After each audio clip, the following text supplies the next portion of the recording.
یہ کس نے کہہ دیا کہ داڑھی رکھنا ضروری نہیں ہے؟ جس کا دل کرتا ہے وہ داڑھی رکھے اور جس کا دل کرتا ہے وہ نہ رکھے۔ استغفر اللہ پڑھو، مرد پر واجب ہے ایک مشت داڑھی رکھنا۔ اگر ایک بار بھی ایک مٹھی سے کم کرواتا ہے یا داڑھی رکھتا ہی نہیں ہے وہ تو گناہ گار ہے۔ نبی پاک علیہ السلام کی واضح احادیث موجود ہے، بخاری میں، مسلم میں، جامع ترمذی میں، سنن ابی داؤد میں، اور کتنی کتابوں میں یہ حدیث پاک آئی۔ نبی پاک علیہ السلام کی حدیث پاک کا مفہوم ہے، فرمایا مجوسیوں کی مخالفت کرو۔ ایک حدیث میں فرمایا کہ یہود و نصارہ کی مخالفت کرو کہ داڑھیوں کو بڑھاؤ اور مونچھوں کو خوب پست رکھو۔ اسی وجہ سے داڑھی نہ رکھنا بھی گناہ ہے، مونچھوں کو اتنا بڑھا لینا کہ ان کے بال منہ میں جائے یہ بھی گناہ ہے۔ اللہ کے بندو یہ کہنا کہ اس کا دین سے تعلق ہی کوئی نہیں ہے، اور سارے انبیاء کے چہروں پر داڑھی، اور یہ نبی پاک علیہ السلام کی وہ سنت ہے کہ جس پر نبی پاک علیہ السلام نے ساری زندگی خود بھی مواظبت فرمائی اور اس کو رکھنے کا حکم بھی دیا۔ نماز وتر ہے، سرکار نے ہمیشہ خود بھی ادا کی اور کرنے کا حکم بھی دیا۔ اسی طرح داڑھی بھی واجب ہے، داڑھی بھی رکھنی ہے۔ اور عمر فاروق رضی اللہ عنہ کے سامنے ایک شخص آیا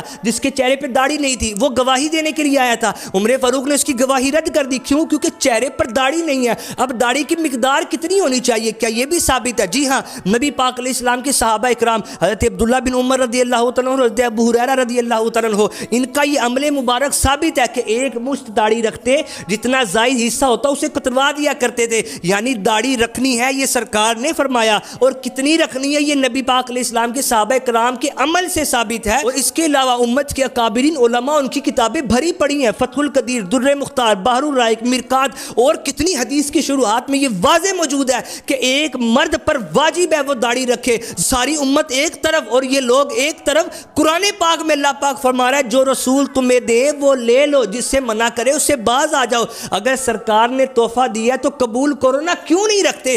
ہر بندہ جس نے آج تک داڑھی اتروائی ہے یا کم کروائی ہے توبہ کرے اور پکی نیت کرے، آئندہ کے بعد داڑھی کو نہیں چھیڑنا۔ اور یہ لوگ تو خود بھی گمراہ ہوئے اور اب لوگوں کو بھی گمراہ کر رہے ہیں۔ جگہ کے